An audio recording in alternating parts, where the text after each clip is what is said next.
Lawrence Lessig's famous phrase, "code is law," has been hugely influential in debates about cyber law and the way in which we think about online regulation.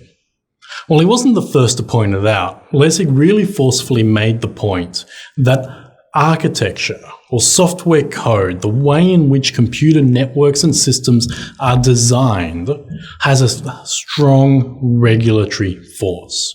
So Lessig outlines 4 different modalities of regulation. The first one is the obvious one, law. Law, traditionally defined, is a command backed by a sanction or a penalty issued by a sovereign or a government to whom the citizens are in the habit of owing some obedience. That classic definition of law is what we typically think of when we talk about regulation. But Lessig's point is that law is only one mode of getting people to change the way that they behave. Lessig points out and outlines 3 other modalities of regulation. The market is one regulatory force that you might have heard of, the invisible hand of the market. The invisible hand of the market ensures that commodities are exchanged in a way that flows from their lowest value use to their highest value use. This is a form of regulation.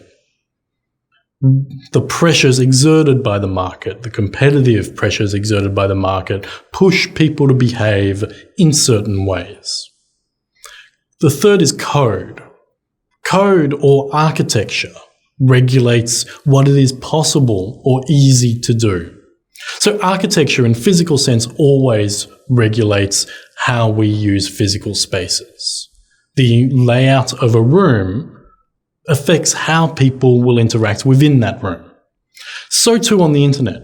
The code that creates the network, the infrastructure and the socio-technical infrastructure, the services and the servers that run on that network, that code is responsible for what people are allowed to say, what information people are allowed or able to see, which information percolates to the top in a search engine ranking or a social media feed.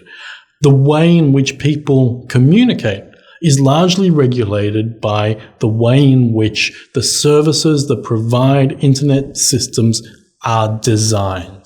And that code is something that Lessig was at pains to point out is a real important regulatory force.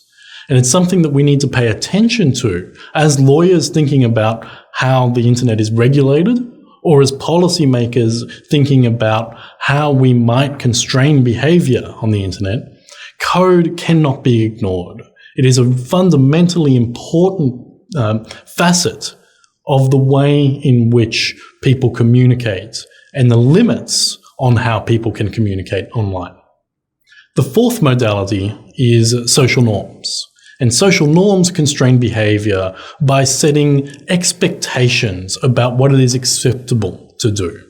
So norms exist, we all feel them. We all feel the social approval or disapproval for certain forms of behavior.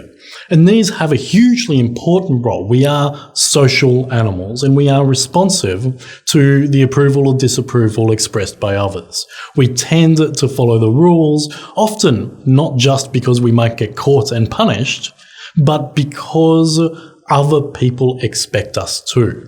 And we set our own standards by those social norms. We have internal value systems that are constructed and usually align with those values of the broader society, so that we think of it as right to act correctly or wrong to act unlawfully. And once we internalize those values, that has a big flow-on effect for the way in which we actually behave. As law students or people who are legally trained, we tend to think of law as the most important of these forces, but that's not always the case, particularly online, as we'll see, where the limits of law become very rapidly apparent. But even in physical spaces too. So governments may want to tackle speeding on roads. You can do that by creating laws and issuing fines and policing those fines and ensuring that your police are well resourced to enforce those fines. Alternatively, there are structural solutions. You can put up speed bumps on a road, which is the example that Lessig gives.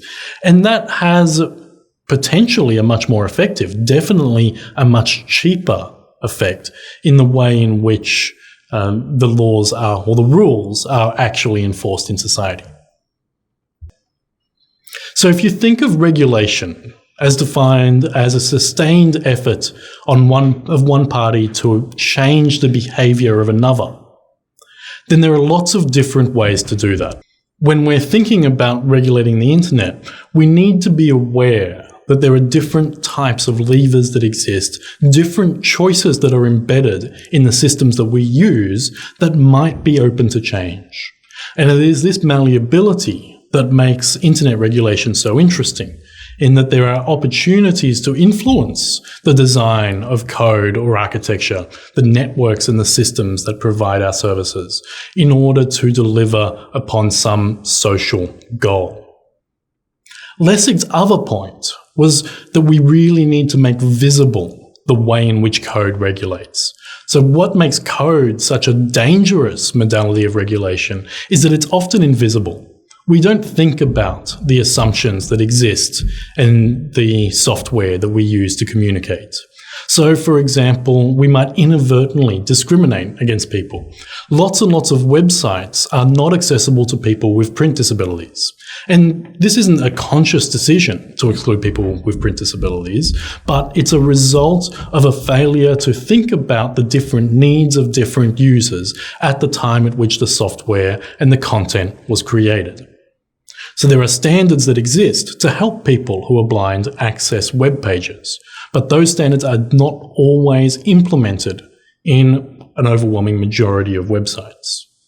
Sometimes too, code can be a much more malicious regulator, or if not malicious, at least unnerving. So for example, the algorithms that determine how pages are ranked on a search engine, or how news items appear on a news feed in a social media system, or which messages make it through and which messages are censored in a social networking feed.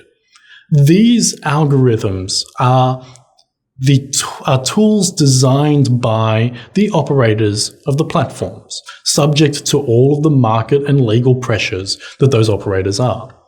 So the way in which we access information is always mediated by those algorithms. They determine who can speak, what can be said, what can be listened to, what is available, and how people can communicate.